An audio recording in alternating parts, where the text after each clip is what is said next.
فقی ابو اللہ سمرقندی رحمۃ اللہ تعالی علیہ آپ فرماتے ہیں کہ جو شخص یہ چاہتا ہو کہ اسے قبر میں راحت اور سکون نصیب ہو، عذاب سے، سختی سے، شدت سے وہ محفوظ رہے، اور اس کی قبر جو کال کوٹڑی ہے وہ راحت اور سکون والی جگہ بن جائے، تو وہ شخص چار چیزوں کو اپنے اوپر لازم کر لے، چار چیزوں کو ہمیشہ وہ کرتا رہے، ان کے اوپر محافظت اور مداومت کو وہ اختیار کر لے، تو یقیناً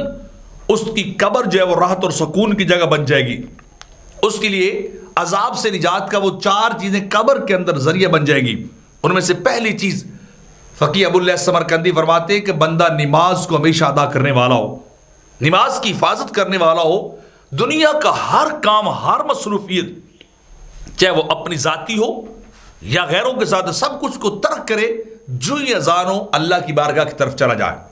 نماز کی حفاظت کرنے والا ہوگا تو اللہ اسے قبر میں راحت اور سکون دے گا۔ اور دوسری چیز کہ وہ شخص صدقہ و خیرات کرنے والا ہو، بدنی عبادت کے ساتھ ساتھ مالی عبادت بھی کرنے والا ہو، جو کچھ اللہ نے اسے رزق دیا ہے اس رزق میں سے اللہ کے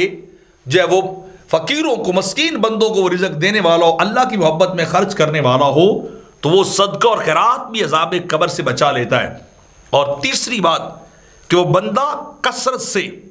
تلاوت قرآن مجید کرنے والا ہو، قرآن سے محبت کرنے والا ہو،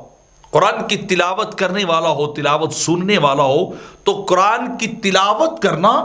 یا قرآن کی تلاوت سن لینا یہ بھی بندے کو عذاب قبر سے بچاتا ہے، قبر کے اندر اس کی وجہ سے راحت اور سکون حاصل ہوتا ہے۔ اور چوتھی چیز کہ بندہ اللہ کی کثرت سے تسبیح و تعلیل کرنے والا ہو، لا الہ الا اللہ کا ورد کرنے والا ہو، سبحان اللہ کا ورد کرنے والا ہو، الحمدللہ کا ورد کرنے والا ہو، اللہ کی تکبیر کو اللہ اکبر کی شکل میں ادا کرنے والا ہو، تو جو بندہ یہ چار کام کر لیتا ہے اللہ اسے قبر میں راحت اور سکون عطا کرتا ہے۔ اور ساتھ ساتھ آپ فرماتے ہیں چار چیزوں سے انسان کو بچنا بھی چاہیے، وہ چیزیں انسان کی قبر میں جا کے عذاب کا سبب بنتی ہیں۔ ان میں سے پہلی چیز جھوٹ ہے کہ انسان کبھی جھوٹ نہ بولے، دوسرا یہ کہ انسان کبھی خیانت نہ کرے، تیسری چیز یہ کہ انسان چغلی نہ کرے، اور چوتھی چیز یہ کہ وہ اپنے پیشاب کی چھینٹوں سے بچنے والا ہو۔ اگر تو انسان ان چار چیزوں سے بچے گا تو قبر میں راحت اور سکون ہے، اگر ان چار چیزوں سے نہیں بچتا تو سب سے پہلے بندہ قبر کے اندر عذاب کا شکار ہو جاتا ہے۔